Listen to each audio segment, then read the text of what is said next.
ఏది అయినా ట్రై చెయ్యి ఆచి చికెన్ మసాలా. రష్యా నుంచి 30 రోజుల పాటు చమురును కొనుగోలు చేసేందుకు భారత్కు అమెరికా తాత్కాలికంగా అనుమతి ఇచ్చింది. ఇది ప్రస్తుతానికి పెద్ద ఉపశమనంగా తోస్తున్నప్పటికీ దీర్ఘకాలికంగా భారత్కు ముప్పు తొలగిపోలేదని నిపుణులు విశ్లేషిస్తున్నారు. సముద్రంలో ఉన్న రష్యన్ ఓడల వద్ద ఉన్న చమురు భారత్కు కొన్ని రోజుల అవసరాన్ని మాత్రమే తీర్చగలదని చెబుతున్నారు. ఇన్సూరెన్స్ సవాళ్లు పరిస్థితిని మరింత క్లిష్టతరం చేస్తున్నట్లు వివరించారు.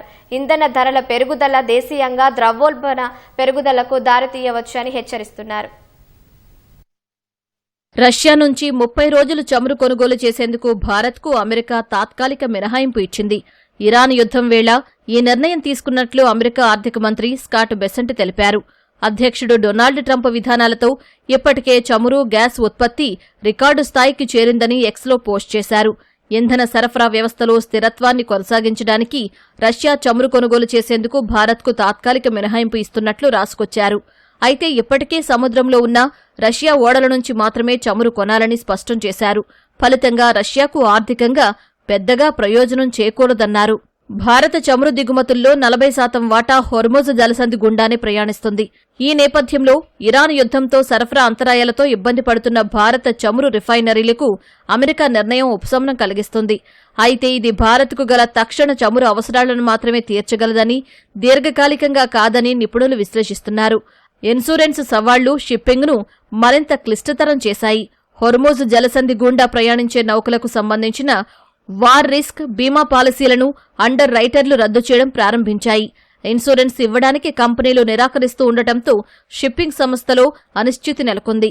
ఇప్పటికే బయలుదేరి సముద్రంలో ఉన్న రష్యన్ ఓడల నుంచే చమురు కొనేందుకు భారత్కు అమెరికా అనుమతి ఇచ్చింది.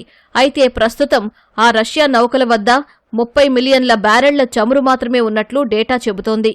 అది భారత్కు కేవలం 6 రోజుల అవసరాల్ని మాత్రమే తీర్చగలదు. ప్రస్తుతం భారత కరెంటు ఖాతా లోటు జీడీపీలో 1.2% ఉంది.